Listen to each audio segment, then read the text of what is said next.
Hello po, good afternoon. Good afternoon everyone and welcome po sa ating fourth episode para po sa webinar ngayong taon. Maraming salamat po sa lahat na narito na sa loob ng ating Zoom at sa mga naka-live po sa Facebook, magandang hapon din po. Ayan. So kung ready na po kayo for this afternoon session, can I see thumbs up lang po? Pwede ring heart. Ayan, may mga nagha-heart. Ayan, so thank you po for your reactions. And of course, to formally start po our session for this afternoon, magkakaroon po muna tayo ng invocation and singing of the national anthem via our audio-visual presentation.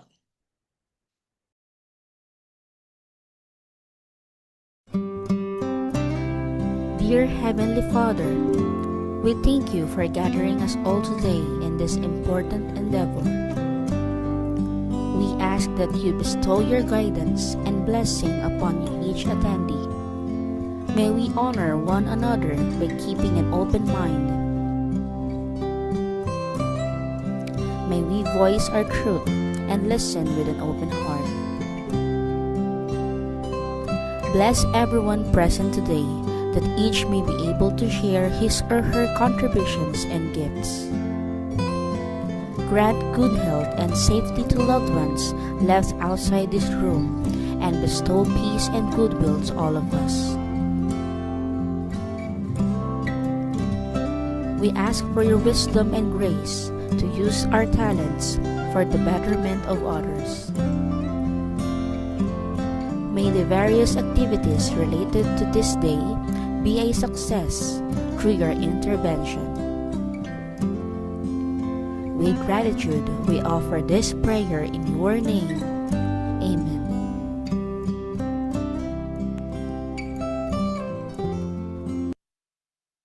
Mga kababayan, ang pambansang awit ng Pilipinas. Kayang magiliw, ewas ng sigatanan, alam ng puso, sa titik mo'y buhay. Lupang hinirang, tuyag ka ng magiting, sa manlulupin, di ka pasisingil, sa nagatang tutok sa simoy at sa langit ang bagaw, ay hinatang tulad, awit sa pagkayang minamahal. Ang isang ng matawad mo'y tagumpay na naghihingi, ang bituin at araw niya kailan ang may liwatitingin. Luma ng araw ng walhagin pagsingka, mo'y langit sa piling mo. Ang inigaya ng pagkay mga api, ang mamatay ng dahil sa'yo.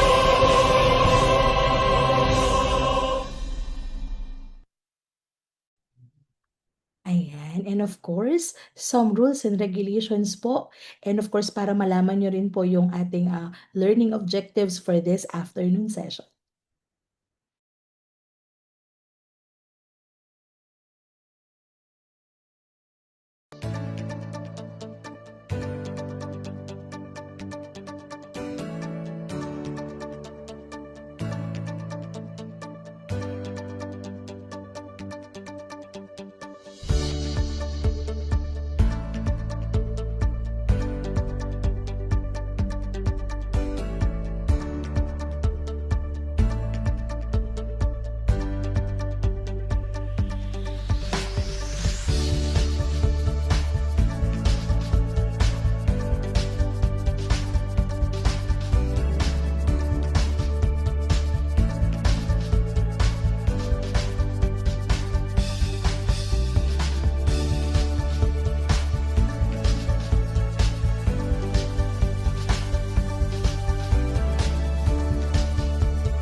Ayan po. So, good afternoon po ulit.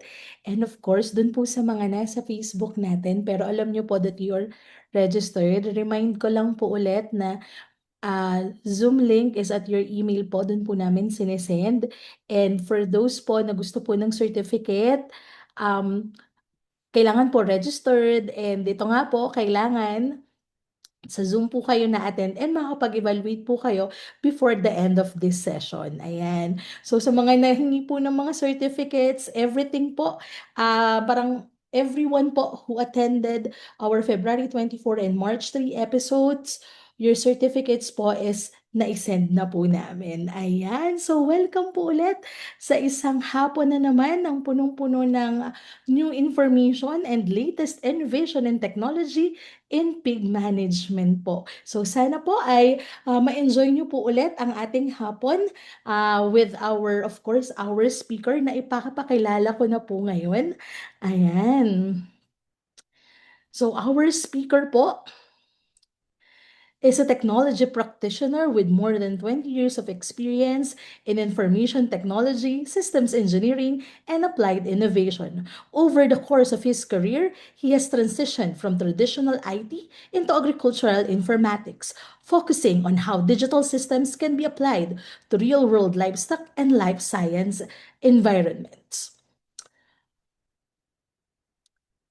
Today, he continues to contribute to advancing connected livestock system and applied agricultural intelligence through hands-on research, development, and deployment.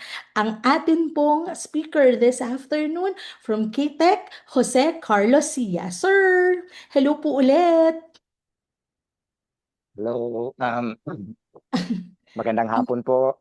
Gandang Naririnig hapon, po ba sir. ako? Yes, sir. Ayan. Tinanggal ko yung background ko para mas makita niyo ako ngayon. Kasi masyadong blurry yung may background. Magandang hapon po sa lahat. Um, so, day 4 na tayo, ano? Ang Yes, bilis. sir.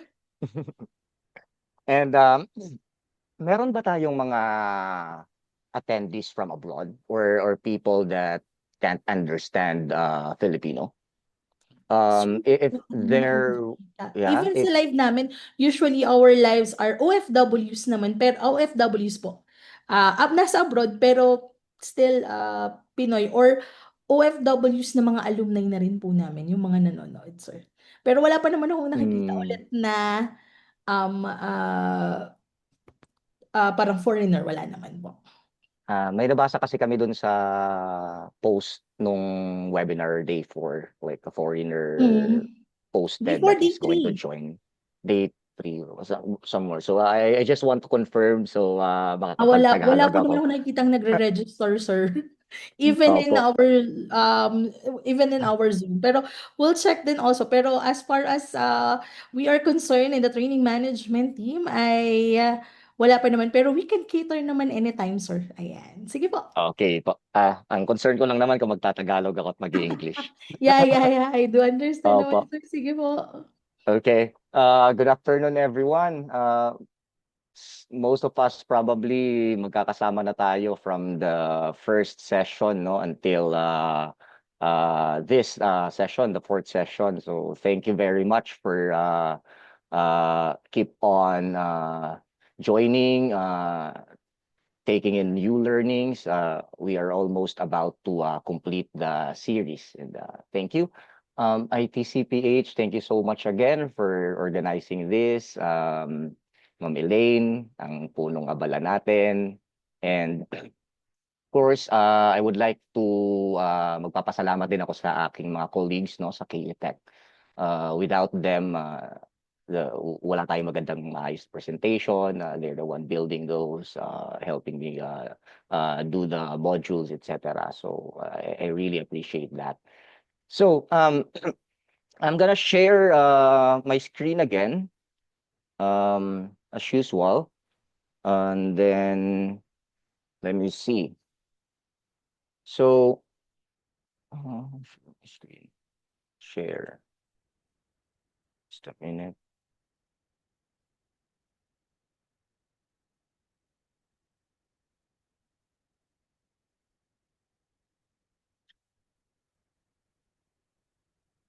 Can everyone see my screen na po? Yes, sir. Kita na po siya. Alright. Okay. Sige. Let's start po. So we are going to talk about data quality and decision readiness, no?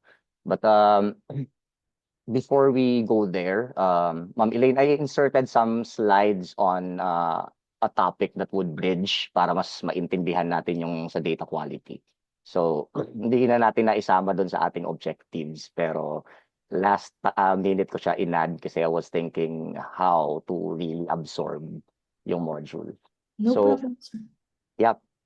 We are going to touch some of IP addresses, no? What is an IP address and how is it being sent to the network? But in a very layman's point of view, no? Para lang mas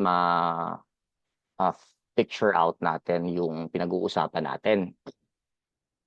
And then before we start with a proper session, I'm gonna show you some actual photos of ano a small scale, no, na swine farm, no. So that's 40 heads model, no. So maliit siya, around 50 square meters lang yung footprint niya and smart, no. So yung mga technology that we discuss is already installed sa environment na yan. So if ito may cooling system sa kabila, meron siyang mga ventilators. So yeah. I just want to share some actual photos, no, nung maliliit na modelo. Kasi sa ating precision farms or sa ating mga tunnel, kadalasan malalaki eh. So this is the first na we develop a small model, no. So it can cater small businessman, no, backyard racers if they want to do precision, no, sa yung may Internet of Things na process. Yun. So let me maybe we have questions about the structure I am presenting before ako magpunta sa actual na slides.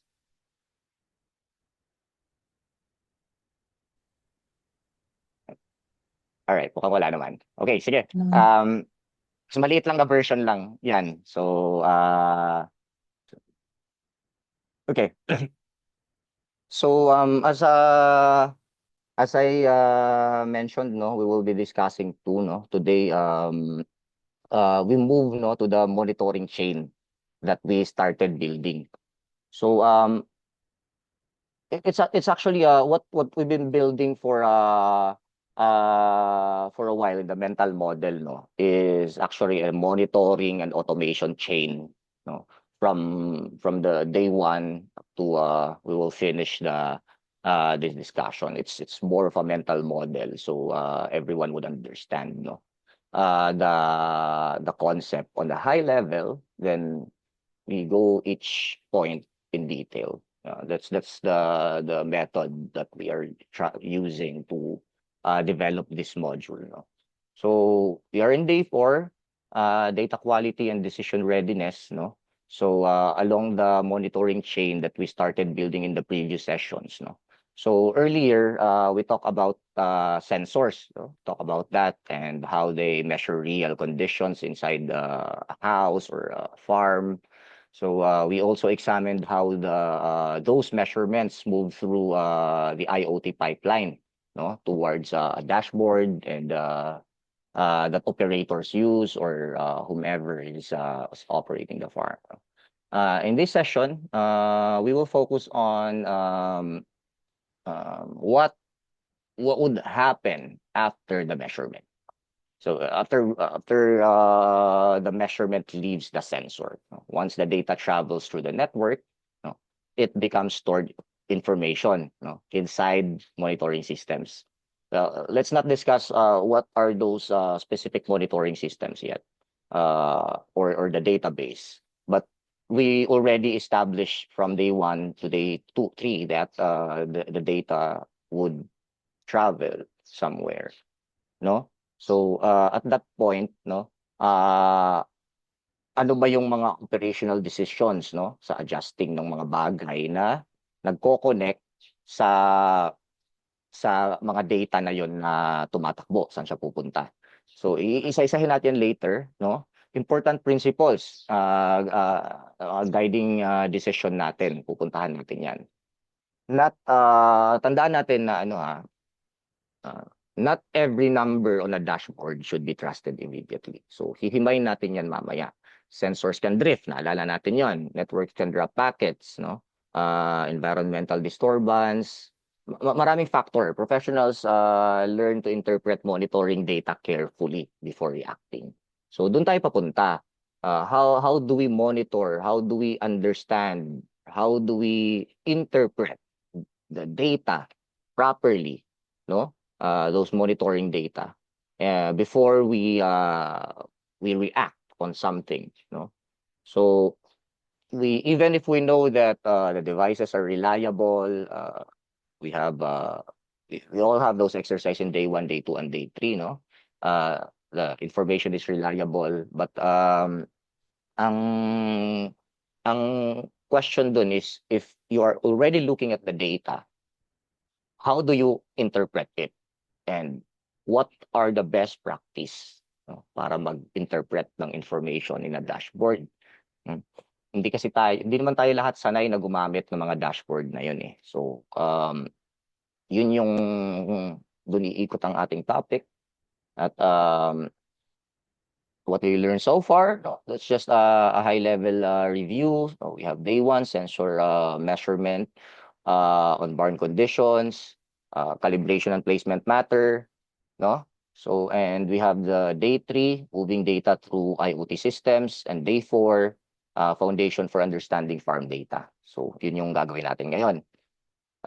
By the way, if my presentation is somewhat the grid, when I talk about the topics, it's mula dito, tatawid dito sa right, tas dito sa pangalawa, tas pa right ulit. Baka may nako-confuse lang eh. Minsan hindi ko na ililipat yung pointer, but this is the direction. Z. Okay. You're always on letter Z. Right. So I'll move on to the next slide para tapos tayo. Reviewin natin tong roadmap natin ng pag-uusapan natin.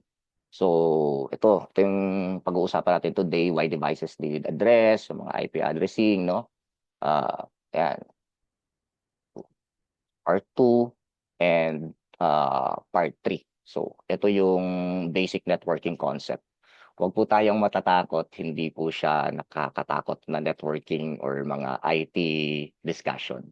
Kailangan lang po nating magkaroon ng high-level concept kung ano po yung paano ang network tumatakbo, no? So let's move on to the next slide. Okay. So the journey of farm data, no? Every measurement inside a barn follows a journey before it becomes useful information for farm management. We have tackled that idea in earlier discussions. Understanding this journey helps operators, no, the doctors, the veterinarians, the owners recognize where problems may occur when data appears unusual. No? If you see a usual pattern and there's an unusual data of your or if you're new to understanding a dashboard, no, ito po yung mag-guide sa inyo kung ano po ba yung mga dapat i-ignore, ano yung mga bagay na pwede nating tutukan, no? First, sensor measures a physical condition, no? Akala natin yon. That condition might be temperature or ano bang temperature near the pigs, no? Humidity in the barn or mga weight ng feed hopper. The sensor converts that physical signal into a digital value. Alala natin yon. Yung digital value siya, kung temperature yan, makukuha natin ang digital value niya na halimbawa 33.3. Tapos yung measurement na yan, it must travel across communication network, no? Yun yung pinag-uusapan na natin ng tatlong sessions na nagta-travel sila. So, hihimayin natin yung communication network na yon in this session, no? So, depending on the system yan, this could be, alala nyo, meron tayong diniscuss about the cable, the Wi-Fi, mga protocols, no? The network carries the measurement from a sensor to another device that collects the data, no? Lahat yan ay pag-uusapan natin dito sa topic today. After traveling through the network, the information reaches a monitoring system. Where is it stored, no? A database ba yan? Paano siya nata-transform into graphs, no? This system records the value together with the time and the device that produce it. Then, you can see information through dashboards or reports and use it to guide operational decisions inside the barn. So,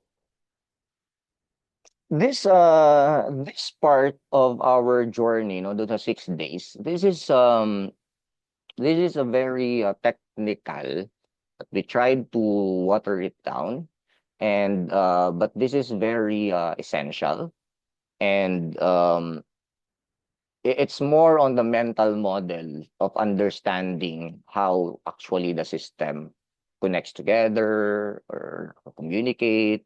Um, we don't have to dive deeper because as I've said, we're not here to be IT people, no? So we're gonna be using tools that IT people will create. So we are just really users, no? Dito sa session na to. So it's just good that you understand the tools because this is very new, no, sa industry.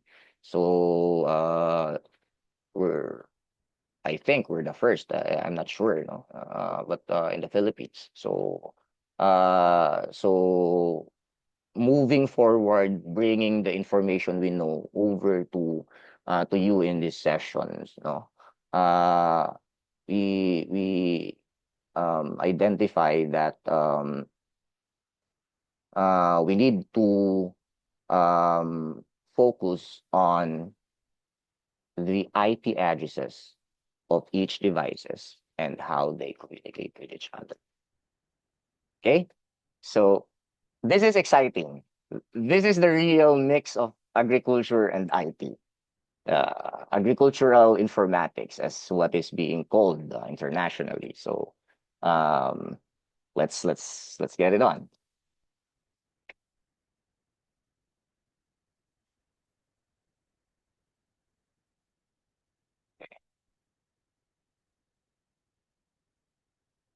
Yes. So I'll just find the pointer, laser pointer.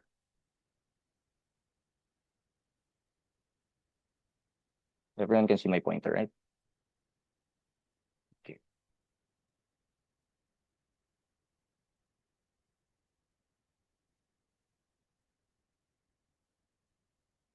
Okay, let's discuss directly the IP address. It really starts with every device needs an address, no? So in any connected monitoring system, devices must be able to send information to each other. We know that. Sensors and measurements, gateways collects recordings, readings, and monitoring systems store the data. For this communication to work, the network must know exactly where its message should go, right? So this is where the network address becomes important, no?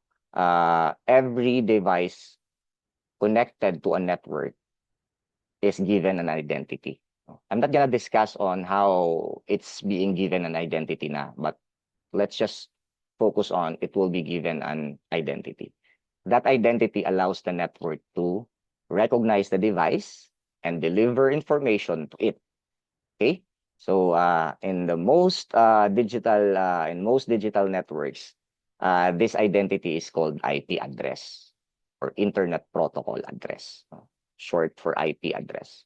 We might have heard about it in movies, in reviews, no, but every device, if you need to connect to the internet or to a network, you need that specific address. So You do not need to memorize or configure these addresses in most farm systems, no? The important idea is simply that each device has its own identity. This allows sensors, gateways, and monitoring systems communicate reliably, no? Okay, so we've been mentioning about the devices from the past days and wondering paano nila nalalaman kung kanino isi-send yung isi-send, no? So this is the answer, no? The IP address. Without an addressing system, data would move through the network with no clear direction. Messages would be lost, the monitoring system would not be able to collect or display information, no? So lahat yan sila may pagkakakilanlan. And we call that yung pagkakakilanlan nila IP address, no? It's a series of numbers. So let me do an analogy. IP address like a house. IP address like a house address siguro para mas ma-dilute pa natin, no? A helpful way to understand the IP address is to think about how postal systems work. Or Lazada or online stores, no? Every house in a town has a unique address, no? The address tells the postal service exactly where a letter or a package should be delivered. Diba?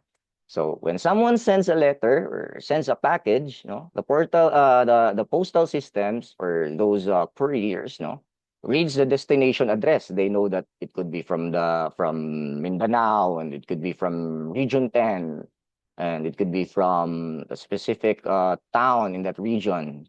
So and it routes the package, no, through different sorting centers until it reaches the correct home, no. It's gonna be in a sorting center from, if your product is from abroad, it will be sorted in Luzon, and it will be brought to another sorting facility until you go to a specific group where para na siyang barangay or ano, then there's a house number.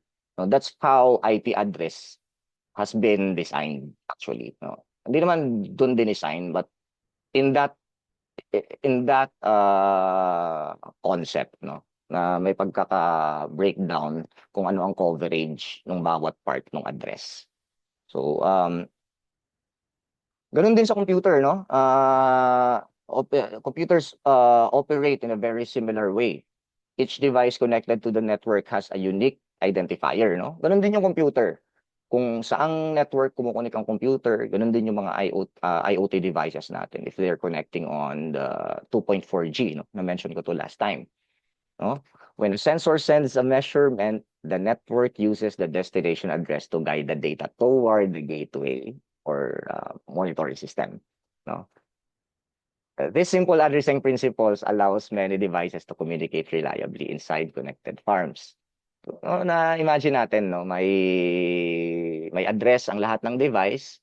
So kung sino mang device ang gustong mag-send, no, that device will receive the package because the device has an IP address, no? So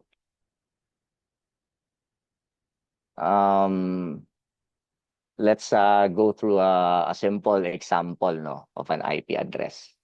Now that we understand the idea of the device identity, let's look briefly at what an IP address actually looks like, no? Most farm networks naman today, it's using IPv4, no, addressing.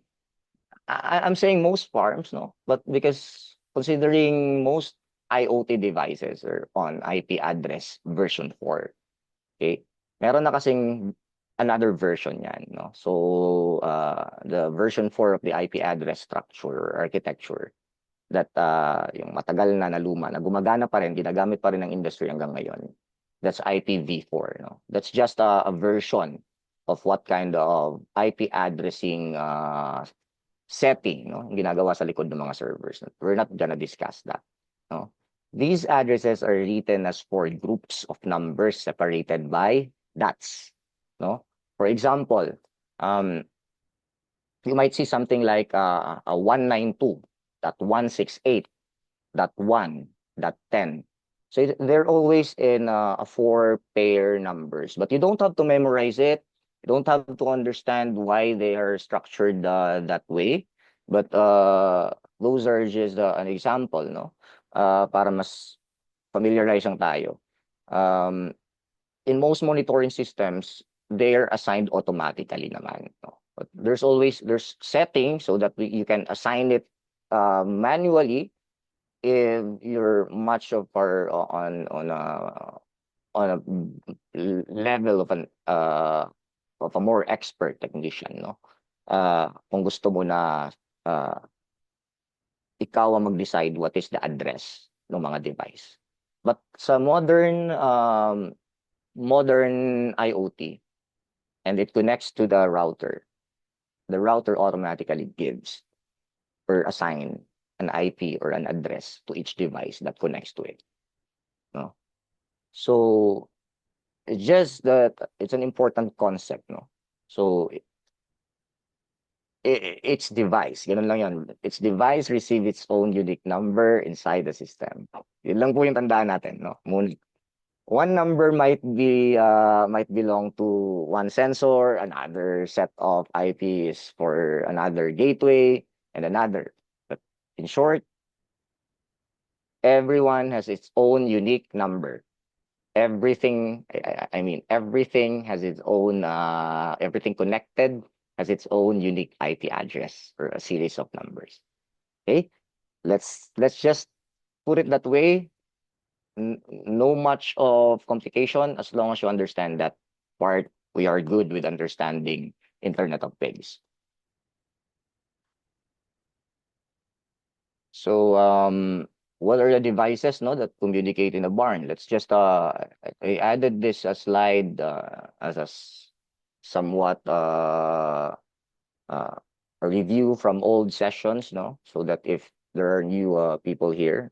So inside a commercial livestock facility, several different types of devices communicate with each other to make monitoring possible, or yung dashboarding and automation. Each device has a specific role in that information system. Okay, so remember muna that. Then first, the environmental sensors, no. These sensors measures conditions inside the barn, such as temperature and others. I mentioned the feed weight, no, naging example ko yon. So yung mga ganon. They are the devices that collects the raw information from the environment, no? So meron tayong term na raw. Let's remember yung raw na data, no? Next is the gateway, no? The gateway acts like a collection hub, no? So gateway collection hub will have its own IP address, no? So when the data reaches a monitoring system, this may be maybe a computer on a farm or on a cloud platform, no? The system stores the measurements or the readings and allows farm staff to review them, no? Live or review the past data, no? So all of these devices communicate using network addresses. So lahat yan sila ay nagko-communicate through an IP address. Lahat tayo ngayon ay gumagamit ng IP address so that makakonect tayo dito sa ating webinar. So, ang mga computer natin, ang mga cellphone, and all of the IoT devices. Okay? And it's always a unique number.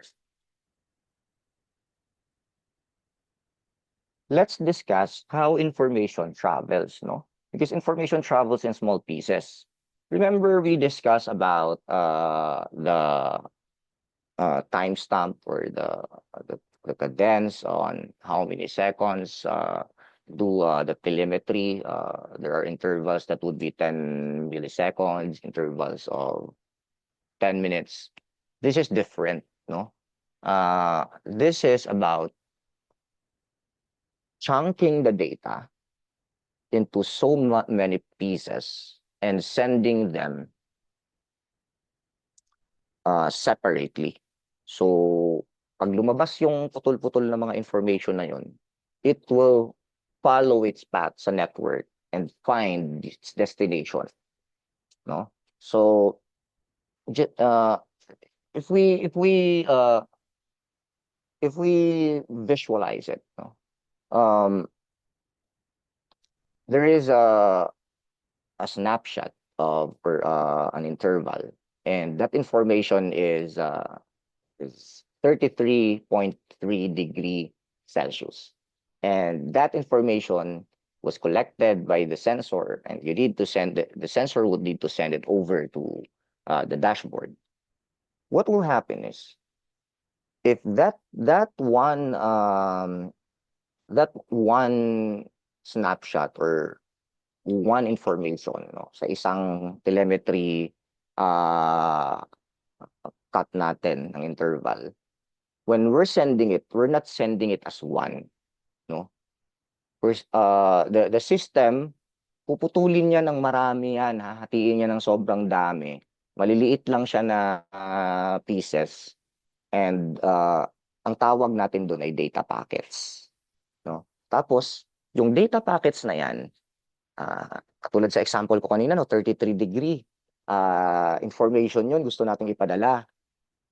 Magiging mahahati yun, for example, ng mga 100 pieces, no? Depende yun sa setting ng network, no?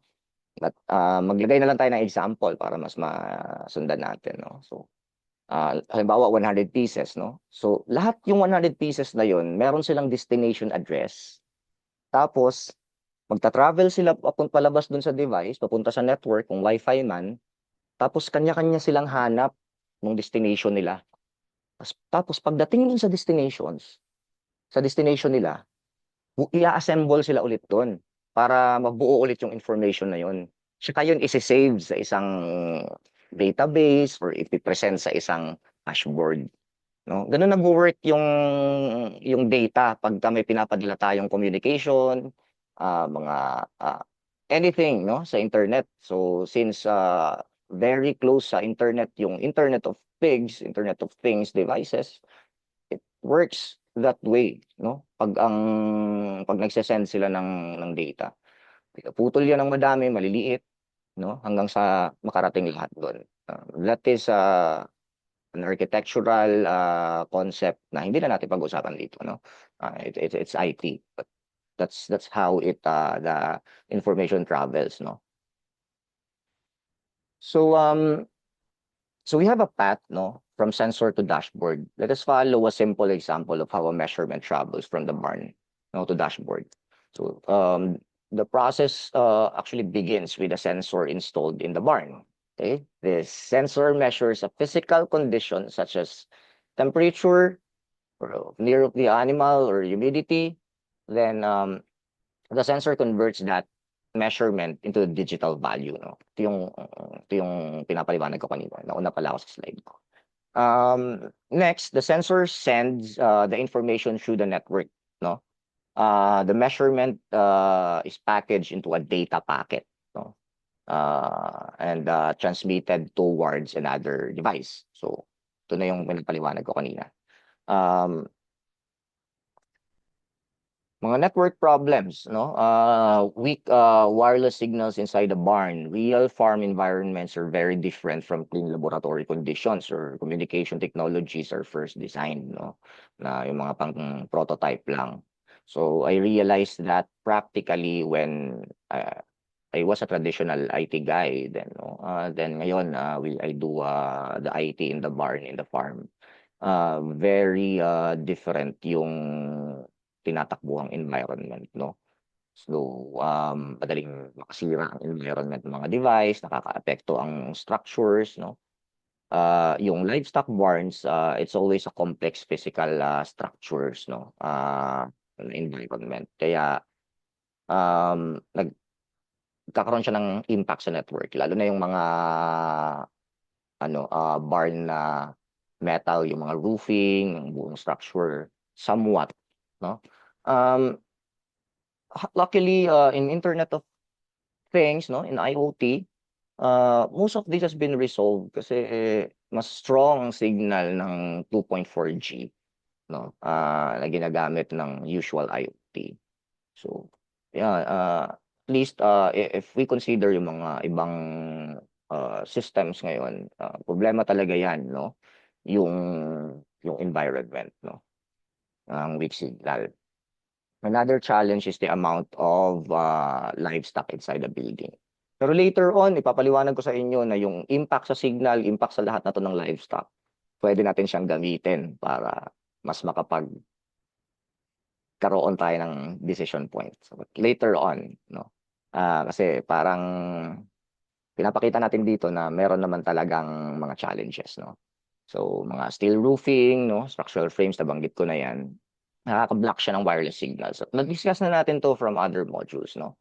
So, electrical equipment na nag-i-introduce ng mga interference. Interference is yung nanggugulo, no? Dun sa mga signal natin ng wireless. No? Yung ventilation na fans, may mga motors yan.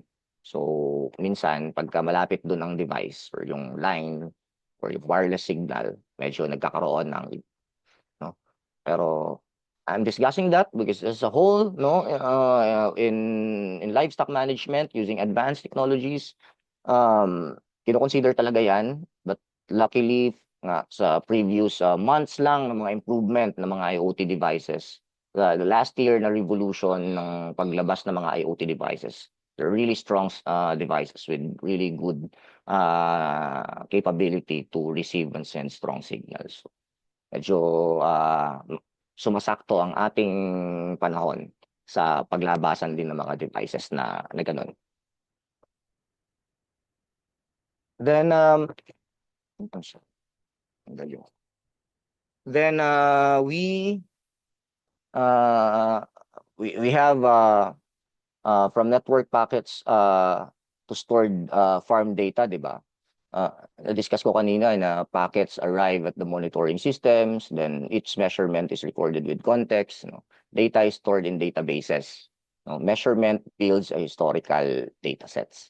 So let's discuss that. Once a sensor data successfully travels through the network, it arrives at the monitoring system. Okay?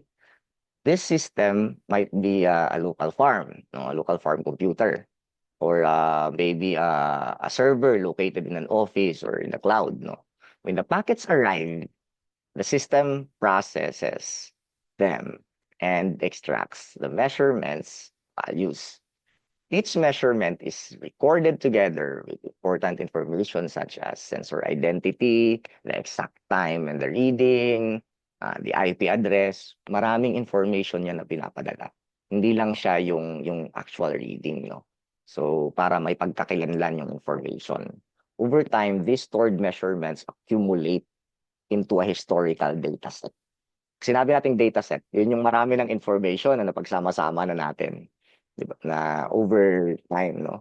This data set allows farm managers to look back at previous conditions, no? Compare patterns across days, and better understand how the barn environment changes over time. So,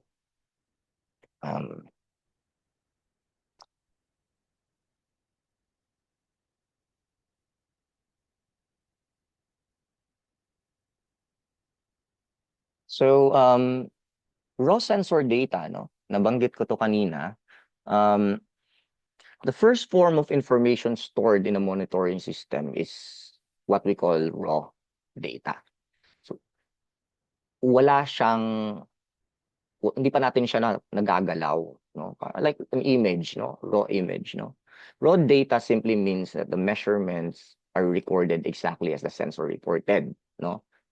So may raw din tayo, just like a photo, no? Pag nag-take ka ng picture, sabihin na hihingi mo sa photographer, can I ask for the raw image, no?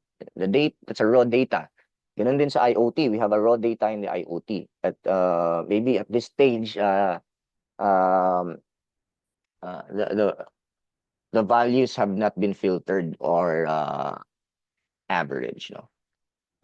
Then the monitoring system saves original, no? So may raw tayo at meron tayong process, no? We'll discuss that further later.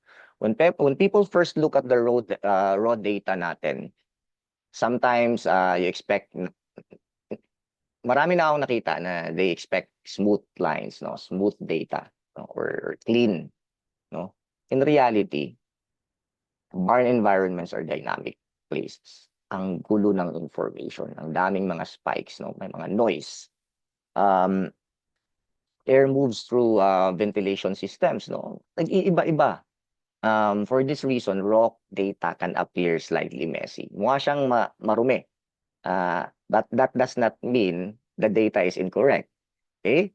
It simply reflects the natural variation of real farm conditions. No? So, keeping the raw measurements allows technicians and managers to investigate events later and understand exactly what the sensors observe. But maraming mga normal noises sa raw data. I will discuss more later, and we actually found a very good data set, no, out of it. So, why real farm data is not perfect? No? Sinabi ko kanina maingay yung data sets. Ibig ko sabihin na maingay, may mga nag-i-spike, may mga sumisingit bigla, no? When people start using monitoring systems, no? Laging ano, gumalaw. Ano click ko?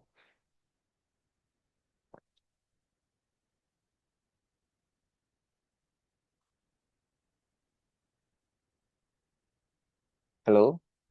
Can everyone still hear me? I'm sorry. Yes, Thumbs sir. up We naman can po. still hear you po. And I thought I got disconnected. Okay. So, let's talk about the trends, no? Kasi I've mentioned na may IP address, tapos may data packets that it travels, no? And it goes to a destination, no? And we have saved it in database or somewhere, and then we will see trends, no? So, tapos na tayo dun sa first part natin, no? IP address, paano siya napapadala, may IP address siya, napupunta siya sa mga gateway, may mga packets, no? Punta tayo sa second parts, no? Yung mismong pag-a-analyze natin ng data. Ano ang mga mental discipline natin doon, ano ang mga mental model natin doon. No, when we observe the data across hours or days, patterns begins to appear, no? Naalala niyo yung pinakita ko last time na dashboard. It's being aggregated per hour or per 3 hours interval, no? So, para mas maka-focus kami doon sa mazo-zoom in namin yung data, no? So, halimbawa, if your dashboard is showing you a data set or an information na 30 days yung haba, hindi mo makikita kung ano ang nangyari sa mga orbs in between them, no? So, what we do is pinapaliit natin 'yon. May raw data tayo na continuous naman. But what we are observing is a small portion of it. Is a small window, no? Kung mahabang-mahaba yung information na 'yon, dahil dates siya, nag-span siya towards days, no? Pwede tayong mag-set ng number, no, kung 30 minutes ba, every 1 minute ba yung gusto mong makita, para ma-zoom in natin yung pinaka date or time or specific na gusto nating intindihin, no? In a usual dashboard, for me, from my personal experience, nag-stick ako sa 3 hours, no? Na trend. At least kasi meron tayong tinatawag na, i-insert ko lang po ito. Meron po tayong tinatawag na season, no? It's being used in developing a data model, no? Uh, para sa pag-flow nung temperature, no? Um, Wait, nawala ako dun sa aking tinutumbok, no? So, if you have those trends, no? Nakikita natin kung papaano nagpapalit yung condition, no? So, makakahanap tayo ng mga patterns, and then for a personal experience na gusto kong i-share, we discovered, actually, we haven't really, but we tested in so many cycles, no? That yung noise pala na nakukuha natin sa livestock, no? Sa R&D natin to, I wanna share this, kaya pala ako nawala. Yung noise na nakukuha natin dun sa mga trend na yon. Halimbawa, dito sa yung example na biglang magi-spike or biglang bumabagsak yung temperature. When we investigated, isa-isa yung mga gano'n, na yun yung mga interactions ng livestock. Minsan nilalaro nila yung mga equipment, nagtatakbuhan sila. So, nakabuot kami ng isang observable window sa data na nagsasabi na ito palang mga movement na ganito ay ng mga data spike na ganito ay mga movement ng livestock. So naging basis pa namin siya na indeed there is an activity there. Gumagalaw ang ating mga alaga. Meron naglalaro sila, meron silang nag-i-impact sila doon sa ating pagko-collect ng data. So we somewhat turned that into a positive, no, view, taking that information and understanding. Pero sa amin na po yun, kasi sa R&D po, yun po yung kaya nandito po tayo ngayon at na-share natin 'tong mga 'to, no. Doon sa R&D namin is itong mga data na 'to na madumi ay talagang napapakinabangan pa namin, no. Nalalaman namin na kaya pala may mga spike na ganito every ganito kasi yung kumakain sila, dadaan sila sa isang area na dadanggil nila yung isang sensor or nakakakarang sila, nag-iba yung connectivity. So, over the years na ginagawa namin ito, no, nakita namin yung trend. So ngayon, we can already identify kahit walang camera doon, just seeing a dashboard kung may activities ba ang ating livestock doon, no? It's more of data science na ina-apply namin sa agriculture. But that example na gano'n, yun yung mga point ng decision natin sa farm. So nag-i-explore lang kami ng mga decisions pa, mga data pa na makakapag-solidify kung paano tayo mag-decide, no, 'pag tumitingin tayo sa data. So since we already acknowledge that there's always a noise dun sa data, we took that data, yung noise, and analyze it, and we observe that they're actually livestock activities, no. So it's not on a paper yet or peer review. I'm just sinishare ko yung personal na experience namin when we started yung pagde-develop ng mga systems, no. Ang first time namin nakita yung mga graphs, no. Ganun, bakit maingay, bakit madumi? Yan. So we have to investigate. And now we know yung sa tingin namin madumi, we capitalize on it. Ginamit namin siya sa isang system. So now we understand kung paano, kung gumagalaw ba sila doon kahit na hindi namin sila tinitingnan from that noise data. So, ganun papunta ang ating agriculture, no? Sa pagtutuloy-tuloy. Itong ating topic ay level 1, understanding what's out there, but not in the detailed manner pa. So, sa trend, yun yung a very, very good example ng trend, no? So, minsan, so yung water drinker, you'd see that it will spike down, no? Kasi yung consumption nila tuloy-tuloy. Then, magfi-fill yung water kasi naubusan siya. So, it will automatically fill the tank. Pag fill ng water, aangat yung graph nung water level. Then, over time, nakikita mo siya na mauubos siya. We call that a burn down, no? Inuubos niya yung meron. So, we're burning down to zero, then we refill. So makikita natin yung graph ng water consumption ng isang farm, isang barn, na it's healthy because you can see the normal up and down of the water consumption. So that's another perspective of analyzing a data, no? Hindi lang laging, so there's, ito ang temperature natin or ito ang laman ng water tank natin, so what, no? If I know now that the tank ng babuyan ay 75% full, I would like to know kung gaano ba kabilis maubos yon, no? So in the graph, makikita natin na halimbawa, bumagsak siya in just 1 hour, nag-zero na siya, no?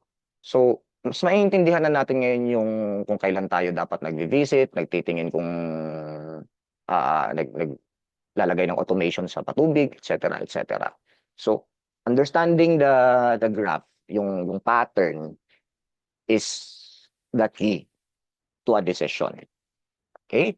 So, this enforces the idea na hindi po natin kailangang maging IT para mapatakbo po natin yung isang ganitong uri ng babuyan. Ang kailangan po talaga nating maunawaan is how to understand yung patterns ng graphs. Okay?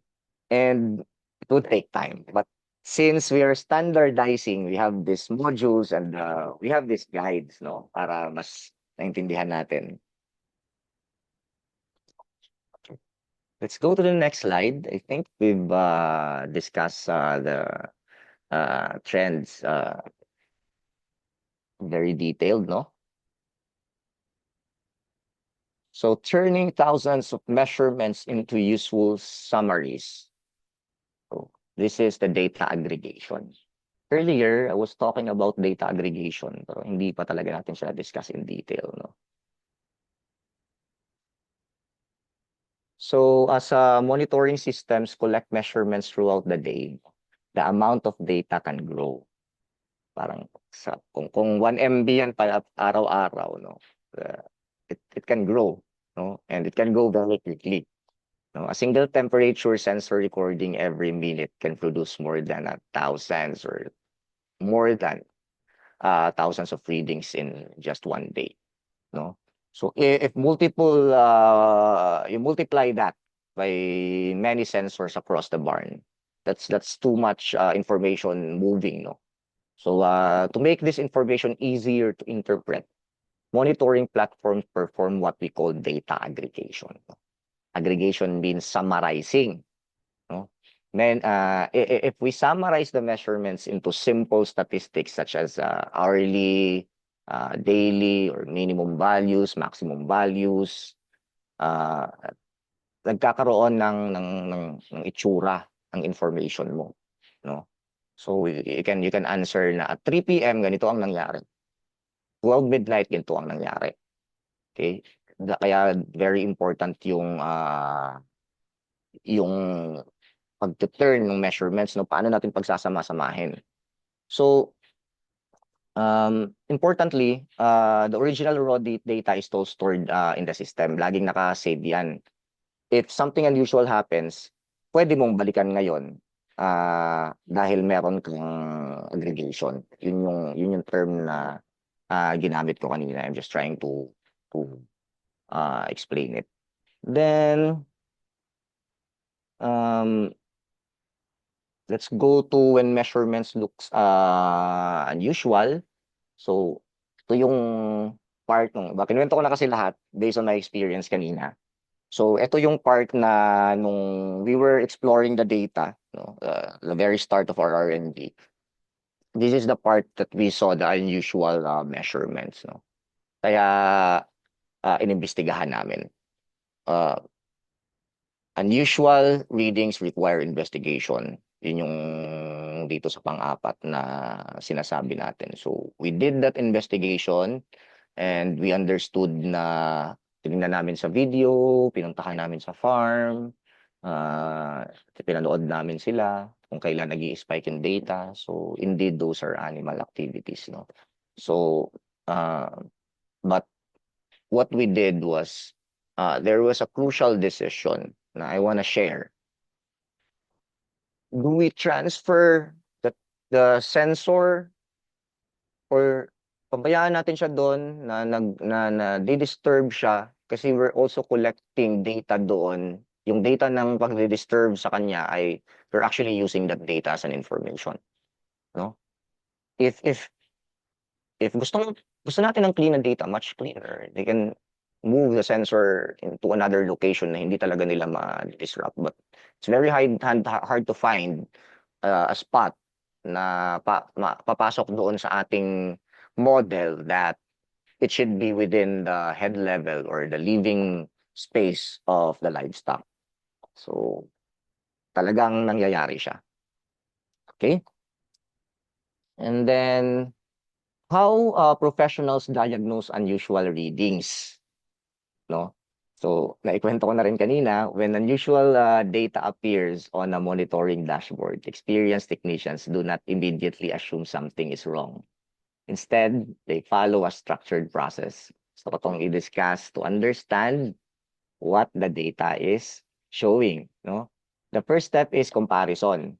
If you see this is the walkthrough on how we did, no, yung sa observation namin sa laboratory namin. Comparison, no? Several sensors measures temperature in the same area. Tingnan natin yung kabila kung nag-spike din ba siya, no? Yun yung una, you compare, no? Then we examine the trend, no? Nag-build up ba siya? Was there a build up or was it sudden, no? You would be able to investigate based on aggregated data, the historical, no? So you would know na bakit hindi na umaandar halimbawa yung ventilator fan?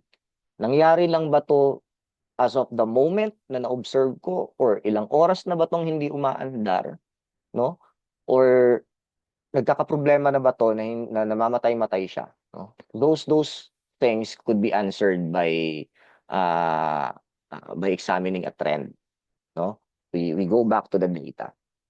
So, no? So mostly, no, yung mga we often verify, no, the situation physically din naman kung kailangan talaga, okay, para mas ma-walk through kung ano yung mga nangyayari doon. So yun yung ginawa din namin doon sa kwento ko doon sa example ko kanina. Ay, hindi pala example. So nangyari sa aming research, no. So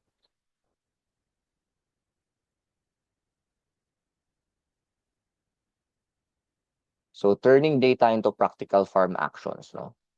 Once monitoring data is collected and interpreted correctly, it becomes a practical management tool for daily farm operations, no. The purpose of monitoring system is not simply to display the numbers, but to support better decisions inside the farm. So, ito yung kwento ko kanina ay isa sa mga example nito, no, yung ano natin na-turn yung data into practical farm actions. Nakakapag-decide tayo. Environmental data is one of the most common examples dito, no? When we are observing rising temperature or humidity trends, they can adjust the ventilation systems to maintain comfortable conditions, no, for the animals. Early adjustments, no? So we can do preventive measures, no? So importante na na-turn natin yung data. Meron pa akong isang example na hindi pala example, isang anecdote, no. Probably 2 years ago when I was building the swine automation design. Maliit pa lang yung prototype noon, dalawa lang sila pair, no, na team. So naturally, malapit sila sa akin kasi ako yung nagpapakain sa kanila, no? Ako yung nag-take ng mga information, kumusta sila, we are doing our research. So pag pumapasok ako dun sa kanilang barn, sinusugod nila ako, nakikipaglaro sila. Or kung hindi nila ako hindi sila makikipaglaro sa akin, maglalaro sila ng tubig, tapos automatic yung mga nipples, so magbabasa. And if I'm doing electrical or mga importanteng repair dun sa loob, mahirap siya gawin, no? Kahit nakasanayan na ng ating mga magsasakayan, na sabi ko, sige, tatanggalin natin tong problema na to. So nilagyan namin ng sensor yung pinto, no? Na pag dumaan ng tao, makikilala niya na may dumaan, mamamatay ang lahat ng water line. And magdi-dispense yung feeds. So ngayon, pinag-aralan namin yon ng ilang cycle. Sobrang peaceful mag-work, no? Mag-install ng something, mag-clean. Kasi sila, kumakain sila, umaandar yung feed bins, no? And yung water, hindi nila mapaglaruan habang nandun ka sa loob. So, mas safe ka sa electrical. So, yun yung mga personal experience, no? Na ma-share ko pag digital lang farming. Mga maliliit na bagay maliliit na bagay na malaking impact kung paulit-ulit ginagawa, no? Another is yung sa mga even for the farm utilities, no? We have mga farm lights natin, mga pailaw natin sa outside, sa mga poste, etc. Diba, may mga pailaw tayo sa gabi. Kailangan natin yung puntahan sa araw at patayin isa-isa. Pero kung makita natin ang trend na ano, gamitin natin yung trend ng sundown at sun up sa forecast ng global forecast, that data, you can use that to turn off and on yung mga ilaw na yon, no? Pag nagdilim, yung parang our usual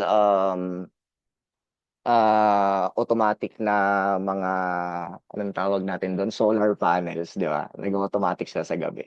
So, pwede natin i-automate ng ganun. So, that's turning data into practical farm actions. Bakit natin to pinag-uusapan? So, we want to impart this to everyone that a data-driven farm, data-driven decisions, lagi siyang lagi siyang much better, no? Hindi ka nagkakamali, hindi ka nanghuhula, no? Meron kang guide and you're actually not reacting. We are forecasting, no? Using data, then we turn that into a practical action, no? So dito sa ating mga nilagay ko dito yung feed monitoring, no? We have the activity data na ang ganon. At napakadaming pwede nating paggamitan ng data sa farm, no? Yung sa ating pag-aalaga at pagko-cost saving doon sa operation, no? Sa cost saving ang laking bagay ng IoT. Sa power management, yan, lalo na talaga sa water and power management consumption. Kasi you can monitor everything. And you all have the data na nagsasabi sa'yo na pwede mo naman tong i-minimize, no? Yung mga ganong information. And so why data quality matters? This is very self-explanatory by now, no? Naintindihan na natin na incorrect data leads to incorrect decisions, no? False alert reduces system trust, no? If it's a false alert or yung mga maiingay na notification or mga alerting na nakalagay sa system at hindi naman totoo kasi hindi reliable ang data, it loses trust from the users. Doon magsisimula na, na natin gamitin yan, hindi naman yan napagkakatiwalaan. And lahat ng bagay doon sa system na yun, hindi na siya gagana, hindi na siya kasi we're not gonna use it. Babalik tayo sa traditional. So, data quality is one of the most important factors in any monitoring system and automation, no? The value of digital livestock monitoring depends on entirely on whether the information being displayed is reliable or not, no? If the data is incorrect, operators may take the wrong action, no? Faulty temperature ang maisiset, no? Another problem occurs when system generate frequent alarms, no? Dati, ang ingay ng aming dashboard sa notification nung nagsisimula pa lang kami and we're cleaning up the system.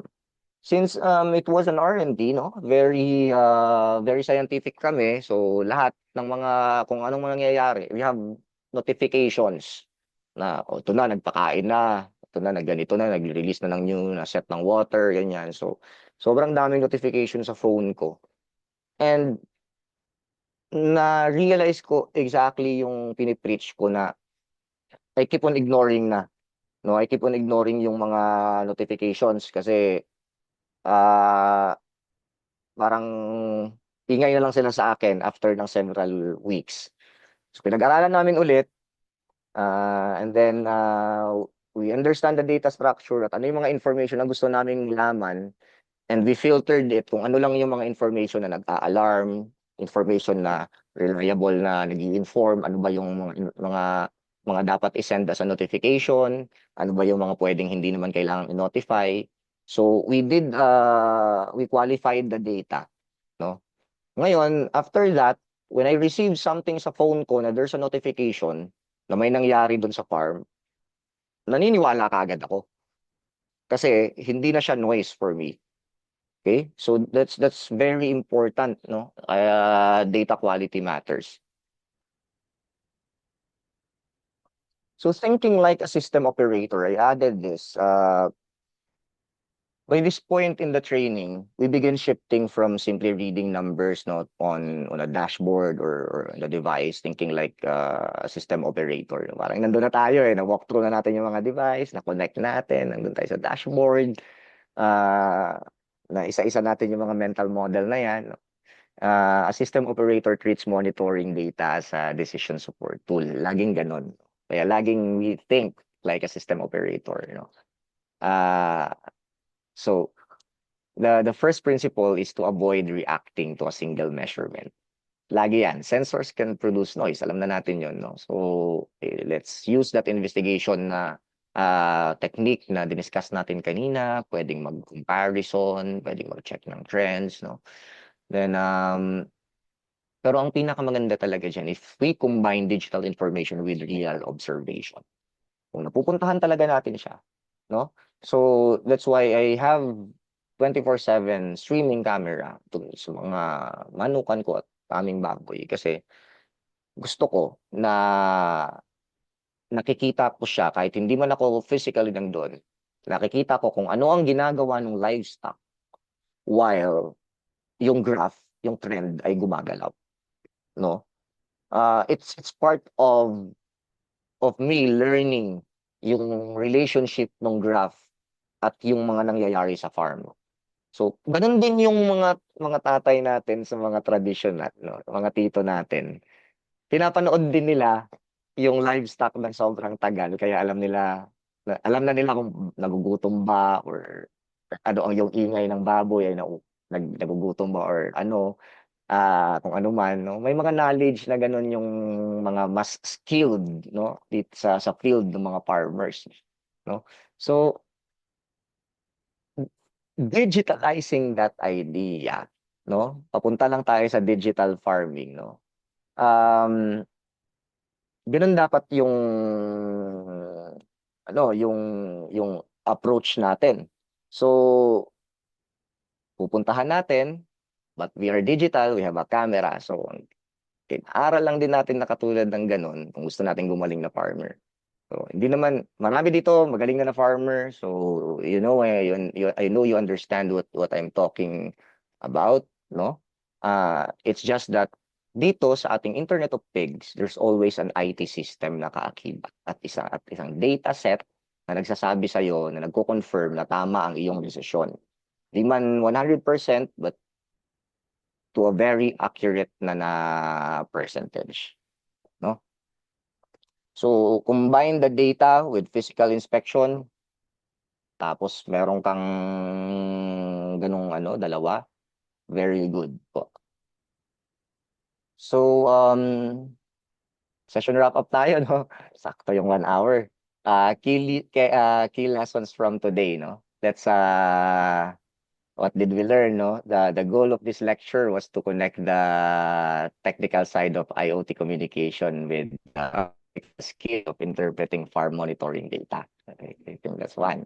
And then we learned that devices inside the connected livestock system communicate using network address. Diba? Naalala natin yon.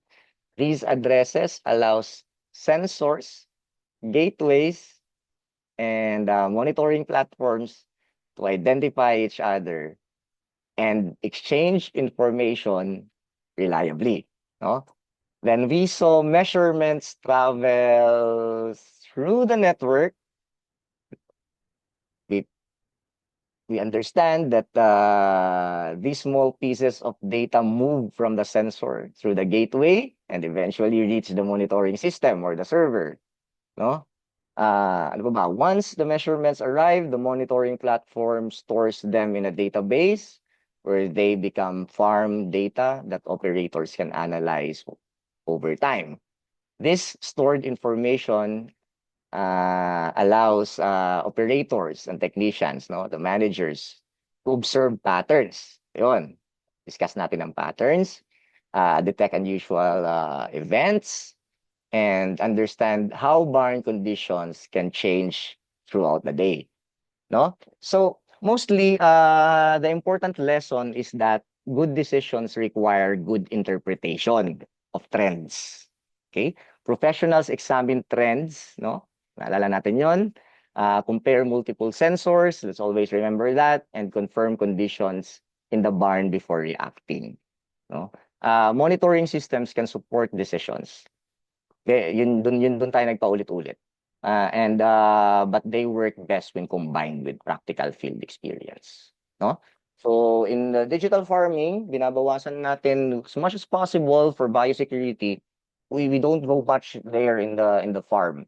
There is limited time that we want exposure with the livestock.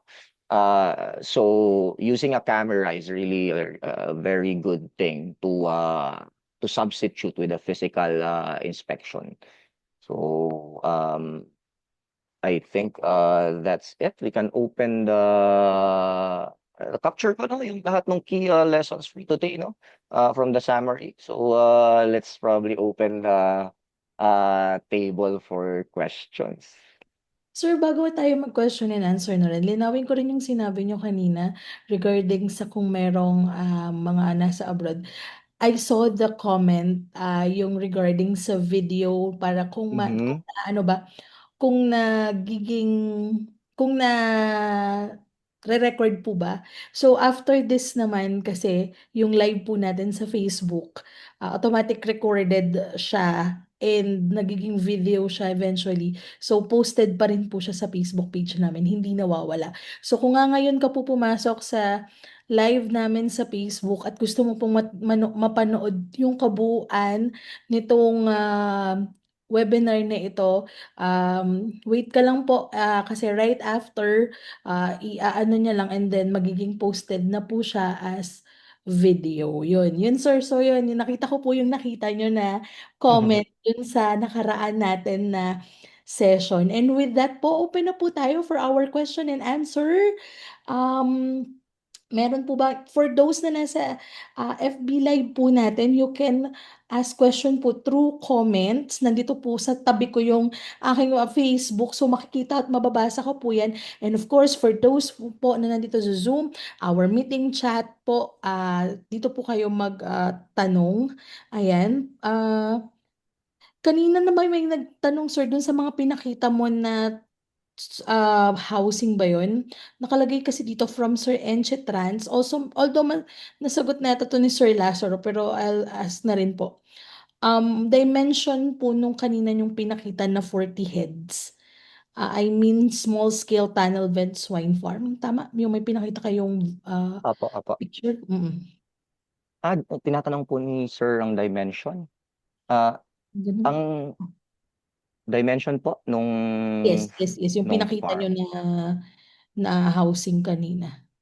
It's yung length niya ay 10 meters at ang width niya ay 5 meters. So it's a 50 square meter tunnel. So it's actually pwede siyang gamitin sa iba't multiple livestock, but it's really designed for swine and poultry. So sa loob nun, what we did is may iba-iba kaming mga na-assemble na mga cage. And we can use it for swine. And if we don't want swine, halimbawa mahirap magbaboy sa panahon na yon, pwede namin tanggalin yung mga metals. Tapos pwede namin siyang gawing ibang livestock. Pwede kaming mag-poultry, ganun. Kasi yung dimension na yon standard na dinidevelop namin across different livestock management, no? Sa poultry, sa swine, and we are looking for actually partners, no, kaya nagkakaroon kami ng mga discussion with cattle institutions, no? Kasi gusto din naming malaman kung gaano kadami ang baka na pwede nating pagkasyahin dun sa standard model na yon, for milking, for dairy, and et cetera, et cetera. So, sana po nasagot yung tanong nyo po. Ang height po pala nun ay 6 feet lang muna ang nilagay namin. Kasi dun sa loob, no? Kumpara sa baboy at sa manok lang. Ang consideration nun is para mas makatipid sa kuryente. Kasi kung mas maliit yung space na kino-cool down, mas tipid sa kuryente. Okay. Sir, thank you for that. Any questions pa po regarding our session this afternoon? Ayan. Ayan. So, lagay lang po natin dito. Ayan. Nag-thank you po yung nag-question si Sir, I think it's Sir, yes. Enche Trance. Sure, Ayan. Thank you rin, Sir, chance. for your question po. Ayan. Meron pa po bang tanong? We are waiting for questions po dito sa ating meeting chat. Ayan. Although haba pong tayo nagka-Q&A, makikita nyo po that the ITCPH official account is forwarding or sending na the evaluation link. So while we are in our Q&A, can also, for those na wala na pong tanong, you can answer na po the evaluation link. Pero yung may mga tanong pa po, open po yung ating meeting chat for our questions po. Ayan, even in our FB Live po, dyan lang po sa ating comment section, can comment po for your questions. Ayan, so we're waiting po, meron pa po ba? Although, lagi naman, as usual, sir, very detailed discussion kanina kung papaano natin yung, dito na lang sa simpleng paggamit natin ng Zoom, kung ano kailangan natin to connect and to very detailed naman po yung information. Ayan. Kasi yun yung kailangan natin din para makuha natin yung data dun sa ating nakukuha dun sa mga in-install nyo, no? So, talagang dire-diretso hanggang sa tama ba, sir? Ipapakita mo na talaga, totoo na yun. Yun na. Ipapakita na natin sa susunod na session yung ITCPH lab for our Internet of Pigs. Yan.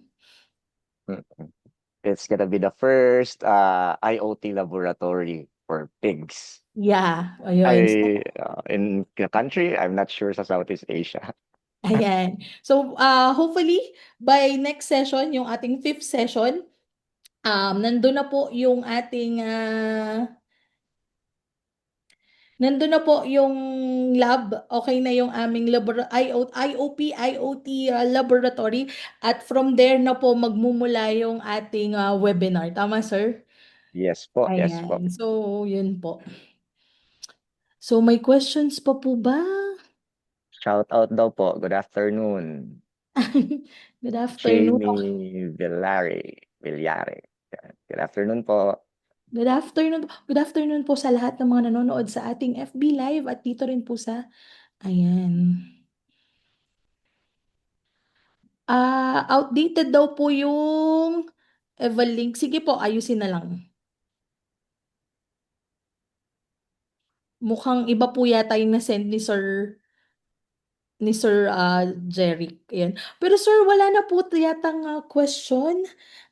So with that, kung wala na po, maraming salamat Sir Carlo. We will stay po for the evaluation. Mukhang iba po yata yung na-send ni Sir Jeric with our IS. So magsisend po ulit kami ng panibago. Saglit lang. So Sir Carlo, again, thank you very much for for very informative um, session this afternoon. Talagang madami tayong natutunan in terms po ng latest technology and innovation pagdating sa swine management. So, tuloy-tuloy po tayo on our fifth episode on April 7 na. So, medyo mahaba-haba yung ano natin. Papalipasin lang natin ang Holy Week na din kasi padating na, and then we will resume April 7 for our fifth episode. So saglit lang po, aayusin lang po namin yung link para dun sa ating evaluation. Again, sir, thank you very much. Ayan na po. Thank you po.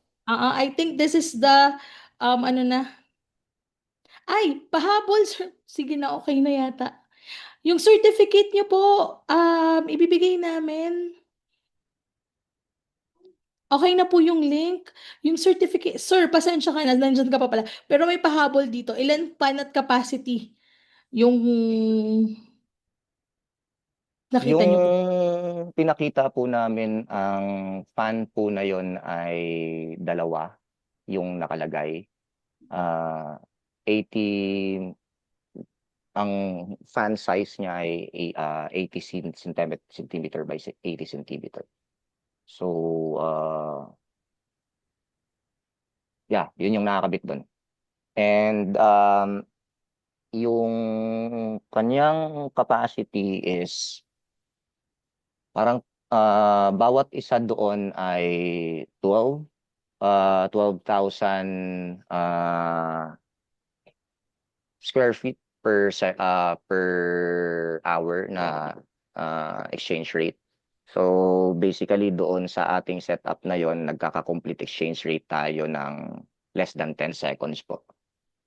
Yun kasi yun po kasi yung tanong niya doon sa technicality ng pag-design. Pero ang katotohanan po niyan, ang pagde-design po ng isang tunnel ay wala pong kinalaman yan sa IoT or sa Internet of Things, no? It's just really gaano kalaki yung fan mo para doon sa cooler mo yung ratio. And we have engineering experts sa field na yan. And I believe it's not just practical to scale it down to the backyard level before kasi the devices were too expensive. In this era, IoT is very affordable, so we are able to scale it down. No, but the engineering concept is the same po sa formula ng pag-calculate ng airflow and yung mga fans. Nasagot ko, sir, ang tanong, Sir Chance. Ayan, sir, thank you. Oo nga, medyo, ayun nga, wala naman siyang ano talaga, kasi yung data nun yung mga kailangan natin, sir, no? Mm, Ayan. mm. So, thank you, sir. Mukhang ito na talaga, Thank you wala nang po. kasunod. Thank you na po. Okay. Thank And you po. okay, ayan. For those po, ayan. So, okay na po yung ating evaluation link. Ito po. Gumagana po siya. Ka-open ko lang po. I tried to open kasi may nagsabi dito na hindi po gumagana yung link. And again, paano daw po nila makukuha yung certificate nila? Kailangan po registered kayo. Then, nandito po kayo sa Zoom and nakapagsagot po kayo ng evaluation. Give us at least a week to verify everything po kasi do double check pa po namin if you are registered, if you are here in the Zoom, or kung kayo po ay nakapag-evaluate para po magawa namin kayo ng certificate. So yan po, inilalagay po namin dito yung ating evaluation. So please, sa lahat po ng mga nandito sa ating Zoom, you can answer po at our evaluation link po. Ayan. And reminder lang din po, for those naman, for those po na waiting for our next episode, again, April 7 po tayo magkita-kita for our 5th episode. Yun lang po. Any more questions po? Or regarding na lang po dun sa not the topic, pero kung yung regarding po sa ating webinar series, ayan. Kung meron po kayong tanong or kung meron pong naririto na hindi pa na-receive yung certificate nila kasi we're done sa lahat po ng episodes natin from 1 to 3 episodes na ibigay na po namin, na isend na po namin lahat ng certificates. Kumbaga wala na po kaming utang. And then, ayan po. So pero if you think na nalagpasan po kayo or what, you can always email or message me po para po ma-verify natin or ma-double check natin. Ano po? Yes, maraming maraming salamat din po, Ma'am Lea, Sir Arnold. Ayan. Sige po. So hopefully lahat po tayo ay nakapagsagot ng ating evaluation para po kayo ay mabigyan ng certificates. And muli, ang aming pong in behalf of ITCPH, maraming maraming salamat po sa patuloy na pagsama po sa ating webinar series. At sana po tuloy-tuloy niyo lang po kaming samahan. Usually every Tuesday po, second weekend, last week po ng buwan, meron po tayong webinar series po. Okay po, maraming maraming salamat. See you po again on our 5th episode.